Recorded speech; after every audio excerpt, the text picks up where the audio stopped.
د یک شنبې په ورځ سحر وختي چې لا تیاره وه مریم مجدلیه قبر ته راغله او ویې لیدل چې د قبر د خولې نه تیږه لرې شوې ده. نو هغه په منډه منډه شمعون پطرس او هغه شاګرد ته چې په عیسی باندې ډېر ګران و ورغله او هغوی ته وویل هغوی زموږ د عیسی مړی د قبر نه وړی او موږ نه پوهیږو چې په کوم ځای کې اچولی دی. نو پطرس او هغه بل شاګرد ووتل او د قبر خواته لاړل. هغوی دواړو منډې وهلې خو هغه بل شاګرد د پطرس نه مخکې شو او د هغه نه لومړی قبر ته ورسېده. هغه قبر ته ورټیټ شو او دننه یې وکتل او کفن یې ولیده چې هلته پروت و خو قبر ته وردننه نه شو. بیا شمعون پطرس راورسېد او قبر ته ورننوت. هغه هم کفن ولیده چې هلته پروت و او هغه دسمال چې د عیسی د سر نه تاو هغه د کفن سره نه و بلکې هغه په خپله قات شوی و او په بل ځای کې پروت و. بیا هغه بل شاګرد چې په اوله کې قبر ته رسېدلی و هم قبر ته ورننوت او چې کله یې هغه ولید نو باور یې وکړ ځکه چې هغوی لا تر دې وخته پورې د خدای په کلام باندې پوه شوي نه وو چې ویلي وو چې عیسی باید د مړو نه بیا را ژوندی شي.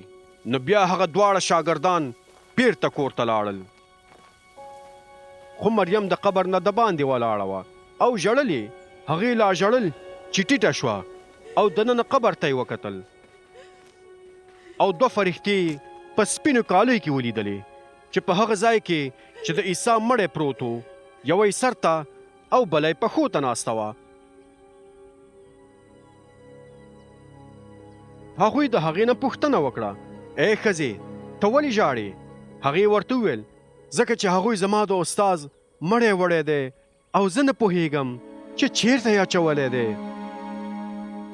کله چې هغې دا خبره وکړه نو مخ یې راواړو او عیسی یې ولیده چې هلته ولاړ دی خو هغې ونه پیژنده چې دا عیسی دی. عیسی هغې ته وویل ای خورې ته ولې ژاړې؟ څوک لټوې؟ هغې دا ګمان وکړ چې ګوندې هغه باغوان دی. نو ورته ویې ویل ښاغلیه که چیرې تا د هغه مړی وړی وي نو ما ته ووایه چې هغه دې په کوم ځای کې اچولی دی چې زه لاړه شم او هغه را پیدا کړم. عیسی هغې ته وویل مریمې. مریم هغه ته مخ ور واړو او په آرامي ژبه کې ورته وویل ربونی یعنې استازه.